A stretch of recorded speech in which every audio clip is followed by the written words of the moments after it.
LNH elle demande un budget minimum de 1 600 000.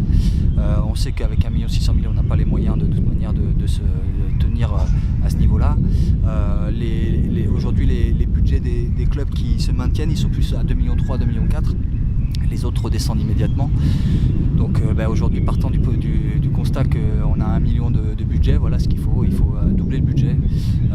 J'y crois. Pourquoi ce projet? Parce qu'à un moment on a constaté que la répartition de notre budget, encore une fois pardon, est vraiment orientée sur les institutionnels et qu'aujourd'hui on n'a pas du tout travaillé le secteur privé, donc des entreprises, des sponsors, et il y a un vrai potentiel économique à Nancy.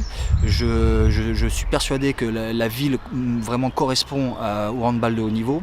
Je rappelle que c'est le deuxième sport collectif de Nancy, et en tout cas de département et région, avec derrière le foot, on a le double de licenciés que le basket, et je ne sais plus combien de fois plus que le volley par exemple. Alors c'est pas une concurrence, je suis un sportif, j'aime tous les sports, mais à un moment mon sport privilégié est le handball, et donc je défends la paroisse du handball. Il faut se dire que si on ne le fait pas maintenant, dans 3 ans ça sera trop tard, parce que chaque année le budget moyen, si vous voulez, augmente, et même le budget minimal augmente. Donc ça veut dire que la marche va être trop haute d'ici 3 ans si on ne démarre pas le projet maintenant. On constate que les villes sportives où il y a plein d'équipes, quand il y a des équipes de haut niveau, en général elles sont au haut niveau sur plusieurs sports, elles ne sont pas au niveau sur un sport. Donc ça veut dire que ça crée de la concurrence entre les sponsors également. C'est-à-dire que quand dans une branche d'activité il y a, je vais dire, un boulanger, pour prendre tout simple, pour prendre une référence simple, un boulanger qui donne de l'argent dans une association, son concurrent en général il se dit mince, c'est peut-être là il y a peut-être moyen de récupérer aussi des clients par rapport à ça. Dans toutes les autres activités, ça fonctionne comme ça.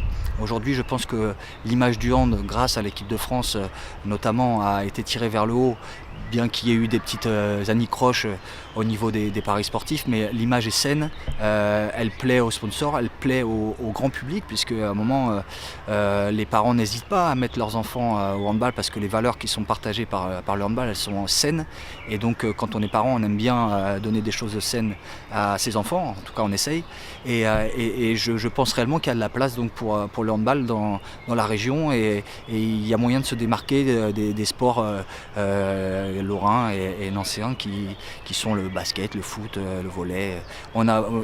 Chacun de ces sports a moyen de se différencier, et je pense qu'on a pas mal d'atouts pour le faire. Oui, la formation c'est incontournable dans un club qui se veut club phare d'une région. On est obligé d'avoir une formation qui tienne la route. Encore faut-il avoir les moyens de le faire, mais pas tant économiquement, mais au niveau des infrastructures, puisque les infrastructures, nous c'est des gymnases qu'on a besoin, les gymnases, et on a besoin de créneaux dans des gymnases. Donc c'est vrai que si on n'a pas ces créneaux-là, on ne peut pas entraîner les enfants correctement. C'est-à-dire qu'à un moment, quand on se retrouve à 30 ou 40 dans un gymnase, on ne peut pas faire du bon travail, c'est pas possible. En revanche, on sait qu'on a les inscriptions qui vont avec, et d'ailleurs sur la saison prochaine, on a déjà mis une barrière parce qu'on ne peut plus aller au-delà. On perdrait en sécurité d'une part pour les enfants, puisqu'il y a un afflux on ne peut pas mettre 3 éducateurs sur une équipe, c'est énorme, ça entraînerait un coût énorme, et donc on n'a plus de créneaux, et comme on tape dans les murs, et on a dit on est obligé de sélectionner. On est triste de le faire, puisqu'on est attaché dans le handball au sport pour tous, au sport pour le grand public, mais là à un moment on fait comment quoi. Oui, Gentilly, c'est pas une fin en soi. C'est-à-dire que c'est donner les moyens aussi à notre développement. C'est-à-dire que cette saison, on a une salle à Vendeuvre qui est très bien. Elle est à notre dimension. Elle fait 2000 places. On doit être sur le dernier match, on est plein. Sur les 2 derniers matchs, sur l'ensemble de l'année, je crois qu'on est à 92% de taux de remplissage, ce qui est quand même très conséquent. Donc, ce qui nous dit qu'à un moment, on peut voir un petit peu plus grand. Pas de manière récurrente, mais sur des événements particuliers, quand on reçoit des grandes équipes, quand il y a un match qui est très important. pourquoi pas intégrer Gentilly avec tout ce qui va avec, c'est-à-dire que la recette de billetterie, c'est de recevoir nos partenaires vraiment de manière plus noble, je vais dire, et de les valoriser davantage.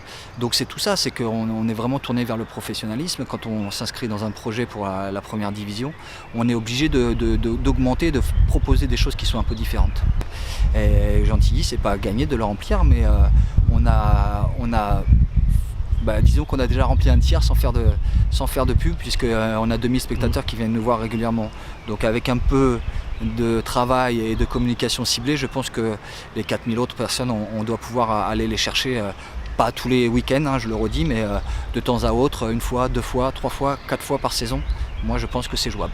Imaginez PSG qui vient jouer à Nancy, donc en D1, je pense que si on va dans une salle comme Vendeuvre, c'est un peu petit pour recevoir le PSG.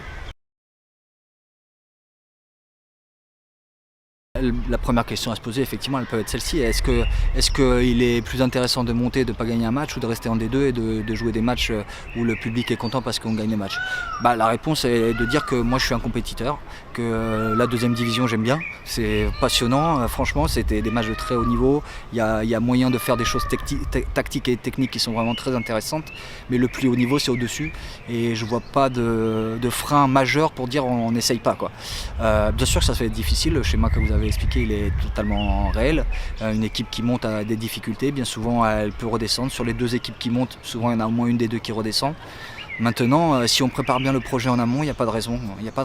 Parce que je vois les équipes qu'il y a dans le championnat de D2, et il me semble réellement que Nancy est la mieux placée pour atteindre la LNH et pour y rester. Pareil, en LNH, je vois des équipes qui, par contre, n'ont pas grand chose à faire là, ou en tout cas ils sont arrivés à leur summum et ils ne peuvent pas aller plus haut. Alors que nous, je pense qu'on peut atteindre ça.